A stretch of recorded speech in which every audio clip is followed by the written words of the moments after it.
Hello, my name is Gail Risbridger and I'm a Senior Professor at Monash University, where I lead a team of dedicated researchers who work very closely with doctors like Mark Frydenberg. I'm Mark Frydenberg. I'm a Professor of Urology and a prostate cancer surgeon. 20 years ago, Gail Risbridger and I first formed a team where, as a surgeon and scientist, we worked together to try and get the best possible research for the best possible outcomes for our patients. I continue to play a very active role in the prostate cancer research program. The reason for this is that it is very important for the scientists to not only have access to patient tissues, but also to clinician input to help direct the research. At the end of that, the results of the research directly go back via me to the patient so that the patients get better care for their prostate cancer. My name is Dr. Emma Beardsley and I'm a cancer doctor working with scientists doing research in prostate cancer. The benefit of having doctors together with scientists, it enables me to provide resources that the scientists would otherwise not have, and that includes gaining patient tissue. Well, the tissue tells us the aggressiveness of the prostate cancer and also what causes a prostate cancer to grow. And if we know what causes a prostate cancer to grow, we can target that with treatments to stop the growth. Yes, thanks to the fellowship provided by the E.J. Whitten Foundation, the coordination of doctors and scientists has dramatically improved our knowledge and our abilities to identify men with prostate cancer who require treatment and give them a better chance of cure.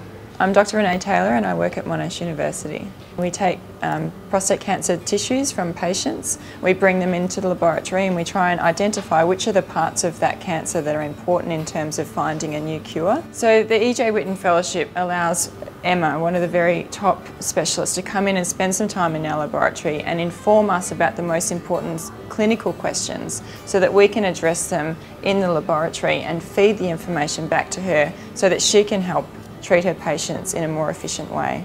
That means that patients are going to have options presented to them at the time of treatment that are relevant for their particular cancer, and it's important because not all men have the same cancer, and so we're trying to really help the doctors decide which are the patients that need aggressive therapy and which are the ones that can have a slow growing tumour that we don't need to worry about so much.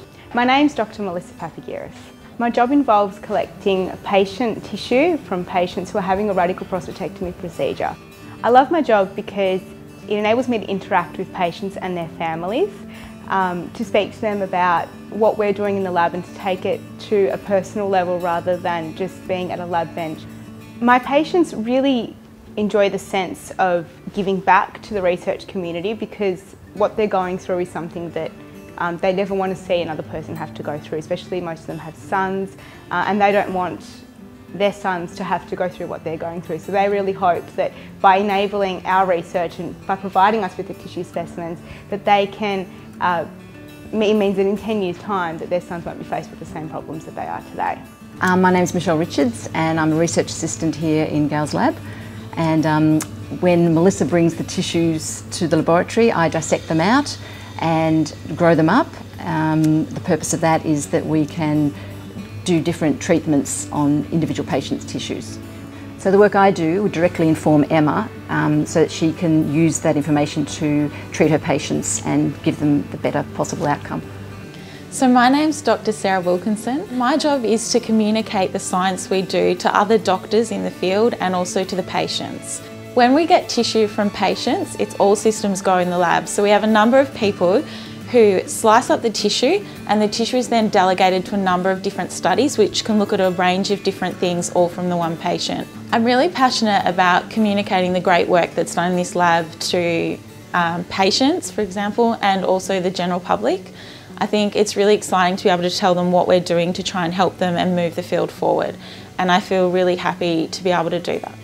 I love coming to work every day because you never know what's going to happen. I love working with individual prostate cancer patients and making a difference in their lives, and the biology that we are conducting is really going to improve outcomes for patients in the future, and that means a lot to me. The importance of the Whitten Foundation donation is that it will enable us to continue to foster and develop future generations of scientists and clinicians. And that is the way that we will ensure that the sons and grandsons of the current patients are able to be treated better and more appropriately with prostate cancer, and hopefully save many more lives.